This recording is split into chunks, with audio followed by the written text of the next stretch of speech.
Hey guys, what's up. तो क्या हालचाल हैं आप सबके। दोस्तों, आज मैं आपको एक ऐसी कहानी सुनाने जा रहा हूं जो सुनकर आप कभी भी शनिवार की रात को अकेले बाहर निकलने की हिम्मत नहीं करोगे।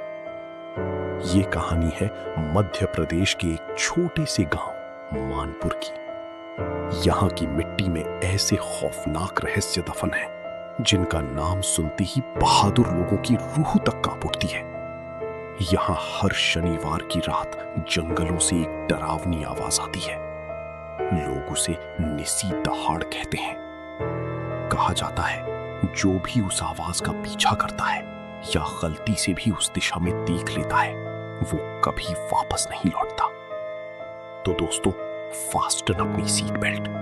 आज की कहानी डरावनी भी है, रहस्यमयी भी है और सबसे बड़ी बात, इसका ट्विस्ट आपको सोचने पर मजबूर कर देगा। चलिए शुरू करते हैं। मध्य प्रदेश की घनी पहाड़ियों के बीच बसा था मानपुर गांव। शांत, खूबसूरत, लेकिन इसकी मिट्टी में कुछ ऐसा था जो लोगों को डराता था। शाम होने ही वाली थी। आसमान में काले बादल घिर चुके थे और ठंडी हवाएं पूरे गांव में अजीब सा सन्नाटा फैला रही थी। अरे बेटा, शाम होने वाली है और मौसम भी ठीक नहीं है। कहां जा रहे हो? पिता ने पूछा। पापा, आज मुकुंद आ रहा है, उसे लेने स्टेशन जा रहा हूं। मुकुंद? उसकी पढ़ाई तो अगले साल खत्म होने वाली थी। उसकी मां की तबीयत बहुत खराब है, इसीलिए वो वापस आ रहा है। ठीक है, जा, लेकिन जल्दी लौट आना। जानता है ना, आज शनिवार है और आज निस्सी दहाड़ बुलाती है। जो भी उसके सामने जाता है या उसे देख लेता है वो कभी लौट कर नहीं आता। जानता हूं पापा, आप चिंता मत कीजिए। मोहन तेज कदमों से स्टेशन की तरफ बढ़ने लगा। मानपुर से स्टेशन करीब 4 किलोमीटर दूर था और वहां पहुंचने के लिए घने जंगल के बीच से गुजरना पड़ता था। गांव के बुजुर्ग कहा करते थे, हर शनिवार की रात उस जंगल से एक दर्द भरी आवाज गूंजती है। जो भी उस आवाज के पीछे चला जाता है वो कभी वापस नहीं लौटता। मोहन करीब 1 घंटे बाद स्टेशन पहुंचा। तब तक शाम ढल चुकी थी और घना अंधेरा अपनी काली चादर चारों तरफ फैला चुका था। पूरा स्टेशन एकदम सुनसान पड़ा था। कुछ देर बाद दूर से ट्रेन की आवाज सुनाई दी। आखिरकार ट्रेन धीरे धीरे स्टेशन पर रुकी और मुकुंद नीचे उतरा। अरे भाई, इतना लेट क्यों हो गया? मुझे लगा था कि जब तक मैं पहुंचूंगा तो आ चुका होगा। अरे यार, ट्रेन बहुत लेट थी। चल जल्दी घर चलते हैं, मुझे बहुत भूख लगी है। और बता, गांव का हाल कैसा है? सब कुशल मंगल तो है? हाँ, सब ठीक है, लेकिन क्या हुआ? बताना भाई। अरे कुछ नहीं, तू तो गांव की बातें जानता ही है। अब बता भी दे। असल में पिछले कुछ सालों से गांव में अजीब अजीब घटनाएं हो रही हैं। गांव के कई जवान लोग अचानक गायब हो गए हैं और बुजुर्ग कहते हैं कि इसके पीछे निस्सी दहाड़ का हाथ है। निस्सी दहाड़? ये कैसी बला है? मोहन ने मुकुंद को निस्सी दहाड़ के बारे में सब कुछ बता दिया। सब सुनने के बाद मुकुंद जोर से हंस पड़ा। अरे भाई, हमारे गांव के लोग आज भी किस सदी में जी रहे हैं? भूत प्रेत जैसी चीजें कहां होती हैं आजकल? पर मुकुंद, मुझे भी इन बातों पर यकीन नहीं था। पर पिछले शनिवार जो हुआ। पिछले शनिवार क्या हुआ? मोहन ने गहरी सांस ली। पिछले शनिवार रघु काका का बेटा बिरजू अचानक गायब हो गया। गायब? मतलब? रात के वक्त वो खेतों से वापस लौट रहा था। तभी जंगल की तरफ से किसी ने आवाज लगाई। गांव वालों के अनुसार वो आवाज इंसान की नहीं थी। फिर भी बिरजू उस आवाज के पीछे जंगल में चला गया और फिर वो कभी वापस नहीं लौटा। क्या फिर? कुछ देर बाद जंगल के किनारे उसकी चप्पल मिली थी और मिट्टी पर ऐसे निशान थे मानो कोई भारी चीज उसे घसीट कर अंदर ले गई हो।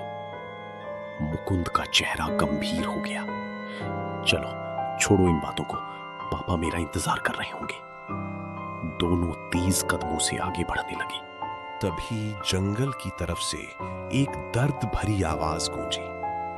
दोनों के कदम अचानक रुक गए। मुकुंद बचाओ मुझे, ये मुझे नहीं छोड़ेगा। मुकुंद घबरा गया। अरे मोहन, ये तो मेरे पापा की आवाज है। कहीं वो मुझे लेने आते वक्त किसी मुसीबत में तो नहीं फंस गए। मोहन का मन मान नहीं रहा था। उसे लग रहा था कि कुछ बहुत गलत है, पर वो आवाज लगातार जंगल के अंदर से आ रही थी और मुकुंद का मन उस आवाज की तरफ खींच रहा था। मोहन, मुझे पापा को बचाना ही होगा।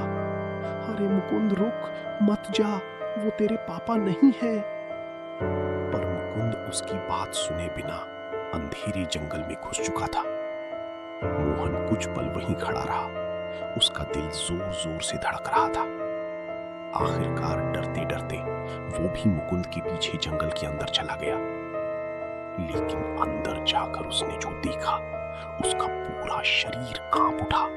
घने अंधेरे के बीच एक लंबी काली परछाई मुकुंद को जमीन पर घसीटते हुए जंगल के और अंदर ले जा रही थी।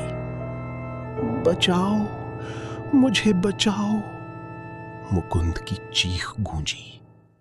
ये दृश्य देखते ही मोहन के पैरों तले जमीन खिसक गई। डर के मारे वो पूरी ताकत से गांव की तरफ भागने लगा। मोहन भागते भागते सीधे मंगल काका के घर के सामने पहुंचा। उसकी सांसें तेज चल रही थीं और चेहरा डर से सफेद पड़ चुका था। काका, ओ काका, सब अनर्थ हो गया। मंगल काका घबराकर बाहर आई। अरे मोहन, क्या हुआ? मेरा बेटा कहाँ है? तुम तो उसे लेने गई थी ना।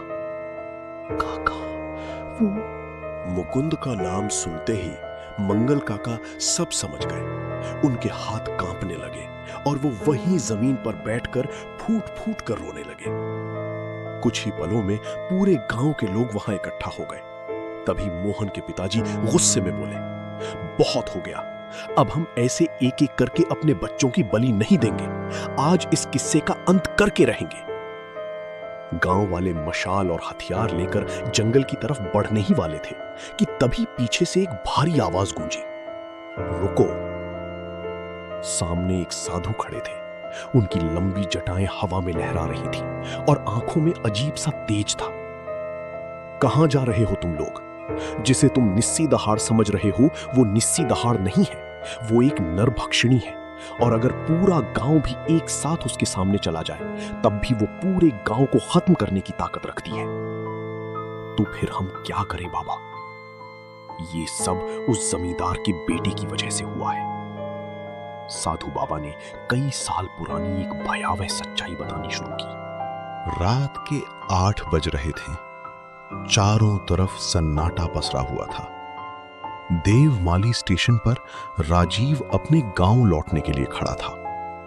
उसकी मां की तबीयत बहुत खराब थी, इसलिए उसे जल्द से जल्द घर पहुंचना था। स्टेशन खाली था। बस एक बूढ़ा आदमी उसके बगल वाली सीट पर बैठा था। बेटा, इस ट्रेन में मत चढ़ना। ये तुम्हें तुम्हारी मंजिल तक नहीं, तुम्हारी कब्र तक ले जाएगी। राजीव हंसा। बाबा, मुझे कब्र तक पहुंचाने वाला आज तक पैदा नहीं हुआ। बूढ़े ने उसे एक पोटली दी। जब तुम बहुत बड़ी मुसीबत में फंसो, तब इसका इस्तेमाल करना। राजीव ने गुस्से में पोटली जेब में रखी और ट्रेन में चढ़ गया। ट्रेन चल पड़ी, पर कुछ ही पलों में उसे एहसास हुआ, यह सफर सामान्य नहीं था। ट्रेन जैसे किसी अनजानी दिशा में बढ़ रही थी। अचानक एक जोरदार झटके के साथ ट्रेन रुक गई। राजीव ने खिड़की से बाहर देखा। कोई स्टेशन नहीं था। चारों तरफ घना जंगल और अंधेरा। फिर उसने देखा, ट्रेन का लोहे का फर्श पिघल रहा था, जैसे मोम आग के सामने पिघलता है। राजीव पूरी ताकत से ट्रेन से बाहर कूद पड़ा। जब उसने पीछे मुड़कर देखा तो वहां न ट्रेन थी न पटरी। राजीव जंगल में भटक रहा था। 1 घंटा 2 घंटा वो एक ही जगह चक्कर काट रहा था। तभी एक मीठी आवाज आई। उसने देखा एक पुराने बरगद के पेड़ के नीचे एक बहुत सुंदर लड़की खड़ी थी। आप कौन हैं? इस डरावने जंगल में इस वक्त अकेली क्या कर रही हैं? मुझे लोग रागिनी कहते हैं। मैं भी उसी मंजिल की तलाश में हूं जहां ये रास्ते ले जाते हैं।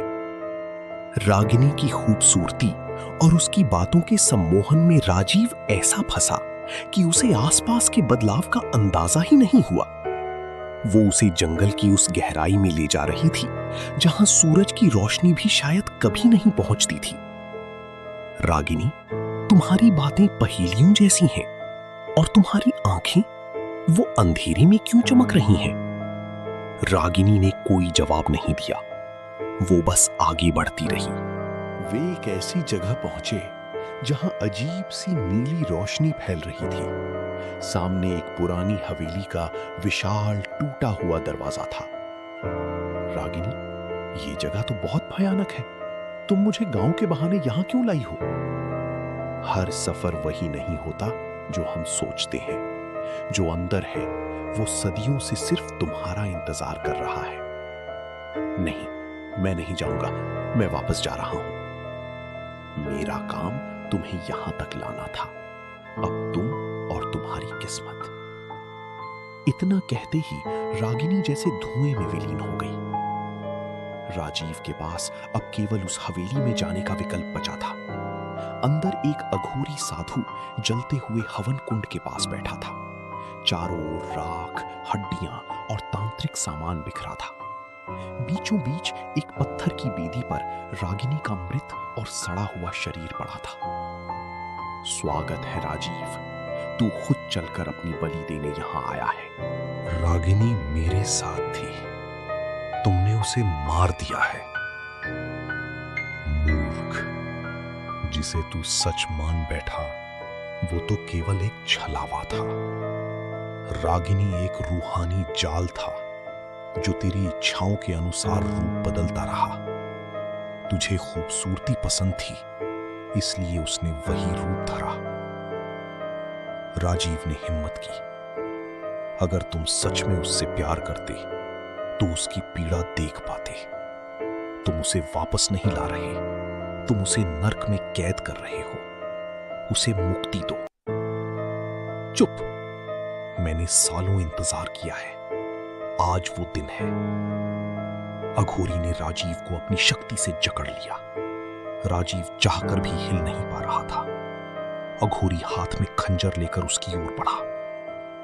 तभी राजीव को अपनी जेब में उस बूढ़े की दी हुई पोटली महसूस हुई। उसने आखिरी कोशिश करते हुए वो पोटली निकाली और जलते हुए हवन कुंड में फेंक दी। एक भयंकर धमाका हुआ। नीली रोशनी पूरी हवेली में फैल गई। अघोरी की शक्तियां समाप्त हो गईं। वो जमीन पर गिर पड़ा। बेदी पर पड़ी रागिनी की मृत देह हवा में तैरने लगी और फिर अघोरी पर झपट पड़ी। राजीव ने मौका पाकर हवेली से बाहर भाग निकला। पीछे एक जोरदार धमाका हुआ। जब उसने पीछे मुड़कर देखा तो ना हवेली थी ना अघोरी, बस वही पुराना बरगद का पेड़ खड़ा था। साधु बाबा ने कहानी खत्म की। गांव वाले सन्न थे। बाबा, वो आत्मा राजीव के पीछे आ गई थी। हां, वो राजीव के शरीर से बंध चुकी थी। उसने राजीव को बचा लिया था, इसलिए वो उसका पीछा करने लगी। लेकिन बाबा, वो जंगल में ही क्यों रहती है? गांव की तरफ क्यों नहीं आती? जानते हो, वो तांत्रिक कौन था जिसने उस आत्मा को बांधा था? वो राजीव का सौतेला भाई था। जमींदार ने 2 शादियां की थी। जब राजीव की मां मरी तो दूसरी बीवी के बेटे ने यह तंत्र किया।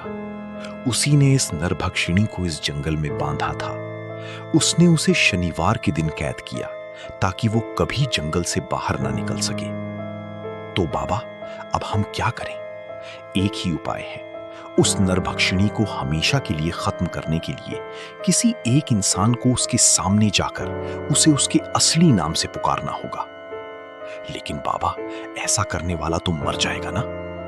नहीं, शनिवार के अलावा बाकी दिनों में उसकी ताकत बहुत कम हो जाती है। कल शाम तक इंतजार करना होगा। गांव वालों ने तय किया, जैसे ही शनिवार खत्म होगा वे उस जंगल में जाएंगे और उस नरभक्षिणी का हमेशा के लिए अंत कर देंगे। मोहन ने आगे बढ़कर कहा, मैं जाऊंगा बाबा, मुकुंद मेरा दोस्त था, अगर मैं उसे बचा सकता हूं तो मैं जाऊंगा। साधु बाबा ने उसकी तरफ देखा, बेटा, तुम्हें पता है उस आत्मा का असली नाम क्या है? क्या है बाबा? रागिनी नहीं, उसका असली नाम था कालरात्रि। वो कोई साधारण आत्मा नहीं थी, वो एक सिद्ध यक्षिणी थी जिसे उस अघोरी ने अपनी काली विद्या से कैद कर लिया था। लेकिन बाबा, अगर वो इतनी ताकतवर है तो हम उसे कैसे हराएंगे? उसकी कमजोरी उसका नाम है। जो भी उसका असली नाम लेगा उसकी सारी शक्तियां समाप्त हो जाएंगी।